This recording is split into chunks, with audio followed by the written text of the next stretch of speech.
ښځې له 15,000 رالیږلي دي، ښځې له 15,000 رالیږلي دي. او ګوره که نه ښځو نقته که نه دغه وګوره د ښځې اوري زمونږ نه اوري. لکه د خدای مسلمان تعالی خو 15 لاکه رالیږلي دي، هغې عاجزې له خو 15,000 رالیږلي دي.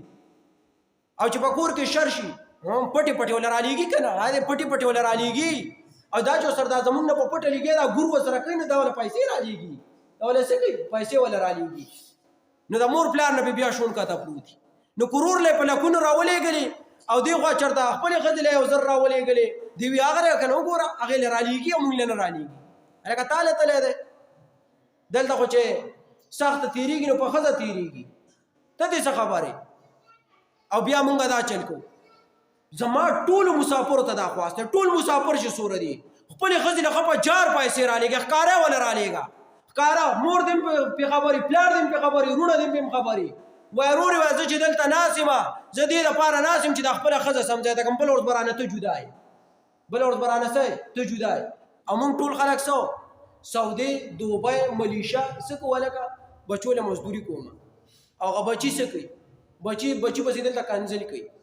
یاره دادا ماله آیفون راونه لیږو، دادا ماله چې دی نو هایلیکس وانه غستو، بابا ماله دا ونه کړو، الټه د پسې کنځل کوي. ته هلته تللی ځان دې زندګي په داو لګولې ده. که ته چې بچې به خوشحاله شي بچې نه خوشحالېږي. که ته وایې چې ښځه به خوشحاله شي، یو سړی دې ما ته وایي چې ما پیسې ګټلې ما پې ښځه خوشحاله کړې، نه به یو سړی په سلو کې که چېرته په سلو کې 0.5% راشي نه وایم خو لکه نشته. که یو سړی وایي چې ما په پیسو باندې خپل مور پلار خوشحاله کړي، دا به غلطه خبرې نه خوشحالېږي. مور پلار له په لکونو روپۍ ورکړه، پلار له 15 لاکه راولېږه د ملیشا نه، او ښځې له 15,000 راولېږه، د پلار به دې راشون دلته پروت دي. ښځې له 15,000 رالیږلي دي، ښځې له 15,000 رالیږلي دي. او ګوره که نه ښځو نقته که نه دغه وګوره د ښځې اوري زمونږ نه اوري. لکه د خدای مسلمان تعالی خو 15 لاکه رالیږلي دي، هغې عاجزې له خو 15,000 رالیږلي دي. او چې په کور کې شر شي پټې پټې وله رالیږي که نه، هغې پټې پټې وله رالیږي. او دا چې ورسره دا زمونږ نه په پټه لیږي دا ګور ورسره کوي نو دا وله پیسې رالیږي، دا وله څه کوي پیسې وله رالیږي. نو د مور پلار نه بیا شون کاته پروت دي.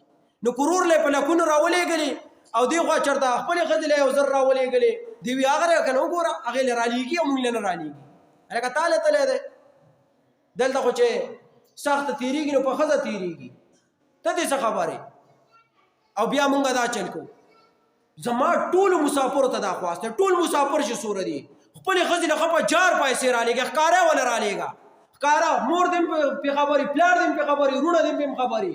وایي ورورې وایي زه چې دلته ناست یم زه دې دپاره ناست یم چې دا خپله ښځه سمځی ته کړم، بله ورځ به رانه ته جدا یې، بله ورځ به رانه څه ته جدا یې. پلار دې نو پلار له پکې ځان له رالیږه که نه، تا دا نه یم چې پلار له مه رالیږه. لیکن ما ورته 1,000 روپۍ ښځې له پټې او 10 لاکه چې دی پلار له په ښکاره، دې ښځې دې هم په ښکاره رالیږه. اکو سره ته وایې یاره وایي نور نه درلیږم، بس بنده خبره، ابسولوټلی ناټ، کیسه ختمه، نور د سره درلیږم، ځان له ګرځه وایې دغلته. نو وروڼه به وروره دا چل کوي او مور او پلار ورسره دا چل کوي. او دلته چې دلته ورسره د هغه ښځه یو ښځ جنګ وکړي یا واړه سره شر وکړي، یو هله جو ښځې را سره دی دا چل کړی، دا چل دې را سره کړی، دا چل دې را سره کړی دی. نو خو جو کور یې دلته کښېنه او جنه به کوي جګړې. نو هغه هلته مسافر دی، که ستاسو خیال مسافر چې په 100% کې 80-90% په هارټ اټیک وړي یا د ګاډي په اکسیډنټ مري. دا ولې هارټ اټیک ورته ولې کېږي؟ هغه هلته مسافر دی، پیسې ګټي. دلته د ښځه ټلیفون کې مور دې راته دا ووایي، مور ورته ټلیفون کې ښځه دې راته دا ووایي. هغه هلته مزدورۍ له روان دی، جو په لار کې بیا خیال نه چې دلته په موټرسایکل ناست یم که په خر ناست یم، جو ګاډی چاله را پرېښی جو مړي. بیا هلته پته هم نه لګي، خو داسې خلک دی چاته ودرېږي هم نه چې راچوتېږي، سړی مړي. لږه ګزاره پکار ده د خپلو مسافرو سره چې د چا زوی په باري، د چا رونه په باري، د چا ترونه په باري، ماماګان په باري، لږه ګزاره پکار ده چې هلته به د مسافرو سره تېرېږي. دې مسافرو سره لږ یو ښځ دغه پکار دی. نو دا خبره او پکې سیواګیري راله، لیکن سوچ پکې پکار دی. او مسافر به ګټي ګټي دلته په سم شي ځمکې والي که نه، هسې یو اضافي خبره وکړو، سم شي ځمکې به والي والي والي چې بله ورځ بیا د دې رونو چې د ډېر شي واړه شوي او لکه کور یې ګڼ شوی، نو چې هغه بیا څه خبرو کې جدا کېږو، یو دی ورته وایي راځئ چې پپیته یې کړو، راځئ چې وویشو میراث. اخو هغې مسافر عاجز اخیستی په ټولو پیسو باندې، دی ورته وایي راځئ چې وویشو، چې وویشي نو هغه سره پوره په نیمه باندې ووایي دا زامن دا رونه چې پوره په نیمه ورسره ووایي هلکه تا په دې کې څه ګټې دي؟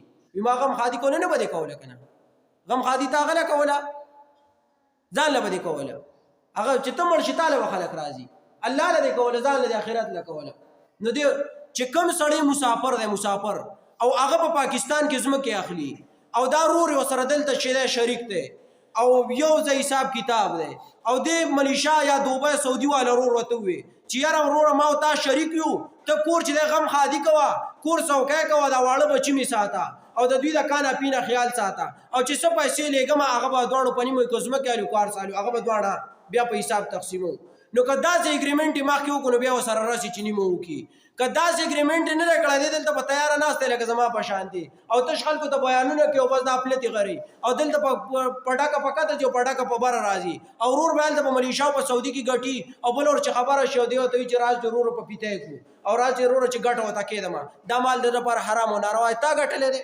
پلار خودم داسې آلو پلار خودم نه غټلې د دې رور دا سره نه رسي زمون ټول رونه دا کچلې یو اجز بیل د غټي او دلته په ټولم ساتي او هم چې زمکه والی یا سشي والی ناغه به سره بیا په پیته نیمه کی دا د بیا نه راځي نو اوس کو زه زما ورور چته یو ځای واغز دي سي او بل ورځي چې یاره ورور جدا کیږي نو ته چې بالکل جدا کیږي زما دا یو کړه مې د جواب علم چې بل ځای کوارټر کې به دی راکم نه به مدلتا او کوستا خسړی توبي جماله پکې یو کمره راکې زو پکې ځاله ځای جوړ کوم چې دلته پکې پاتې کېږم استا ما یاد او زما ما یاد د ټول یو شان آیاد او دلته بناسو جو کو اگر سردا خسړی توبو کو جو کې مې دی نه پکې او کدا خسړی توب را سرونه کو جو دوه کنځلې دی را پسیمو کې اوزې دی په مخه ستاره غزر سره سي پردي مال کې اوس چې نو پیګ دی پیته پیګ دی نو دا پردي مالونه م تقسیم وای او د خزو سره گزاره کوي مور پلار سره گزاره کوي زمونږ نوجوانان نه د مور خبره مني نه د پلار خبره مني نه د مشر خبره او کچر د مشر ته خبره وکړه جا پی دي سره وچولې چې